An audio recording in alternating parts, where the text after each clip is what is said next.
Good morning, Jack. Morning. A very warm welcome to our German, Swiss, Austrian users conference, and I'm very glad that you're joining us here. Unfortunately, only virtual, but so that gives us a possibility to talk via video here. Yesterday and today. So yesterday we already saw amazing presentations from the World Health Organization, and today we will have Doctors Without Borders, and we will have the World Food Program, who are all showing us what they are doing with our technology to address global challenges. What is your view? How do you feel about seeing these amazing organizations with using our technology and using ArcGIS? Well, thank you, Jürgen, and thank you for inviting me and letting me participate in the conference. I'm amazed, actually, seeing the results. They're very emotionally impactful for me personally, but also our team. You get a sense of the power of the medium that we're working with, geography, the science, GIS, the technology. It really has made a huge difference in saving people's lives, more importantly, in understanding, preceding, and supporting different kinds of actions that people are carrying out. So I do want to acknowledge your speakers, because it's not just the technology, you know, we can enable things, but it's the policies and the programs and the good work of GIS professionals that really deliver it and make it come home. So I'm pretty excited, actually. Yeah, thanks. Same here.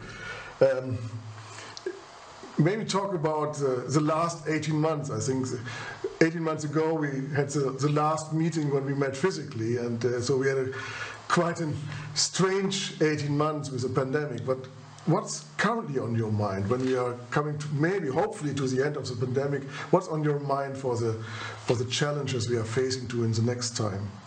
Well, I hate to be sort of a downer on this or have a bad mood introduced into your wonderful conference, but I just have this sense that our world is really in trouble.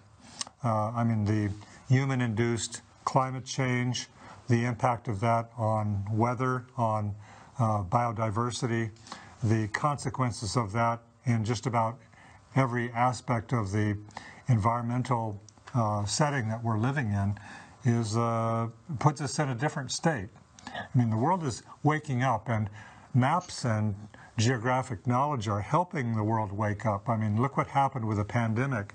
The great work of Johns Hopkins University and WHO allowed the world to see for the first time synoptically this pandemic affecting us, and we reacted. I mean, the whole world reacted in various ways. With the issues of climate change and biodiversity loss and these massive weather changes, there's no vaccine for climate change. That's what people are really saying. And so my sense is now is the time that the world is going to wake up and take action. I mean, we must take responsibility for a sustainable future. And that means doing lots of things. And the great footprints, actually, in Germany with Berlin and the Brandenburg Valley and these kind of initiatives of creating sustainability in land use and land planning and building renewable energy right into the actual work stream are examples of some of the things that have to be done. But there's many things that have to be done. And what my view and sense is that they all have in common, whether it's creating sustainable cities or sustainable agriculture or reducing carbon footprint in various ways, what they all have in common is a kind of geographic framework. And this, for our users here listening, but around the world, should be exciting in the sense that their work will be very meaningful in creating a sustainable future. So maybe coming to the recent what we saw, maybe you saw in the media the floodings we had in Germany. I think that was a disastrous situation. Of course, we can help when it already happens. So we have, for example, our disaster response program, which we also use there to give a common picture to the responders.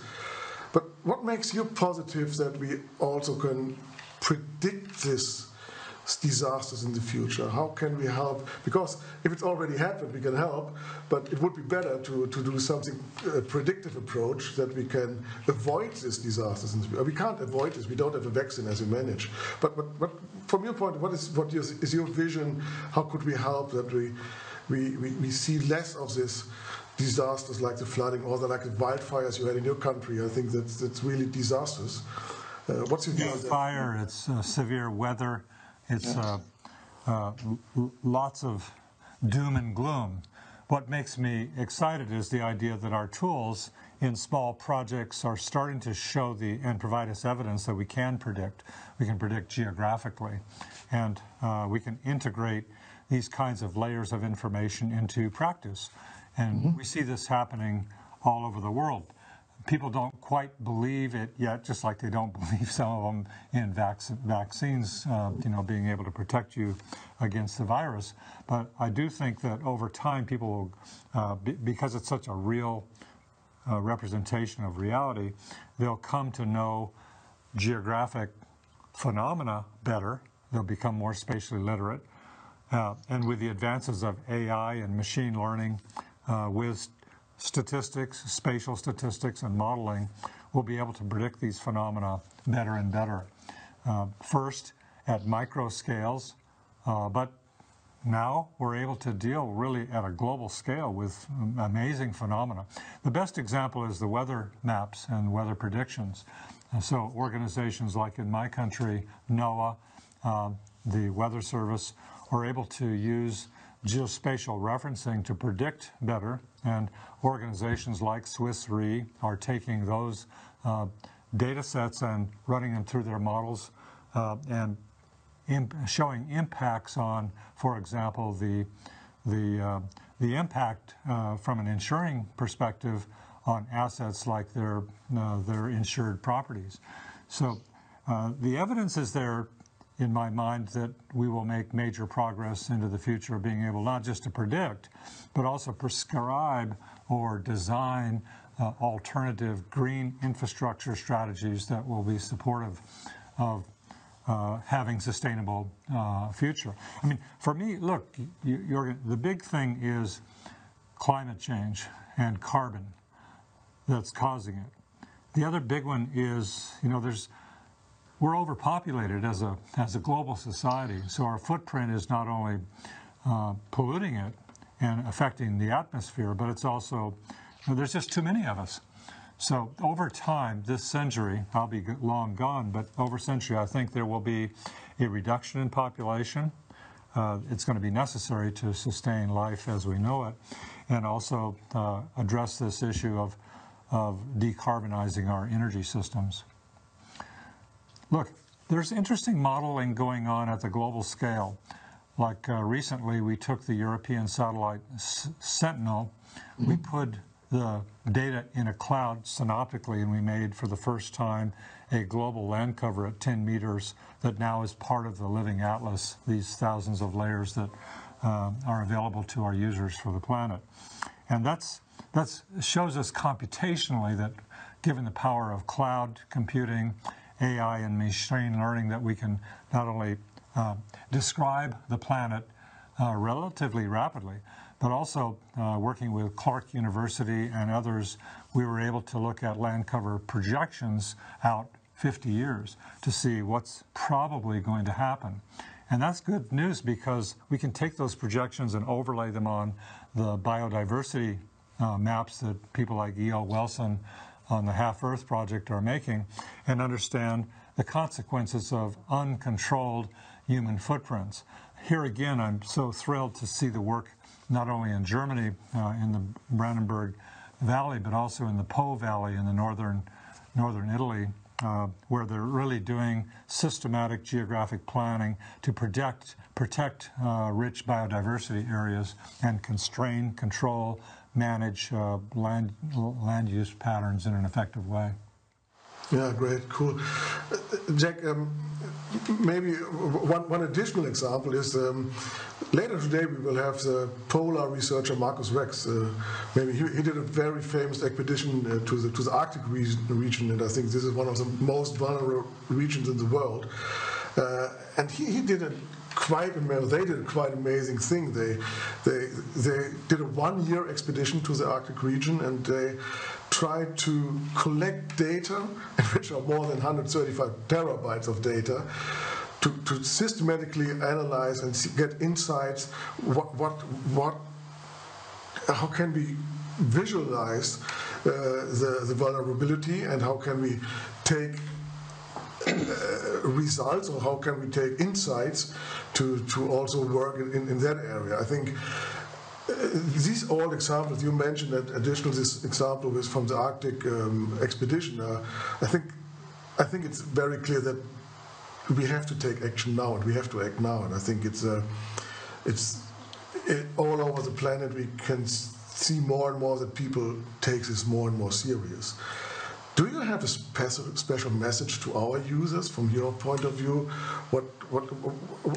From your point of view, what action should we take?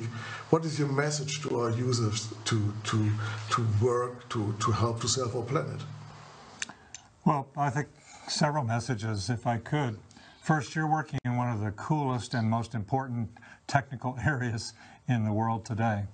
This is something that I actually believe will do major positive impact in bringing us to consciousness, helping us understand what's going on, but also helping us act more effectively. So it's not enough to simply understand what's happening in the polar regions, or what's happening with biodiversity, or what's happening with climate.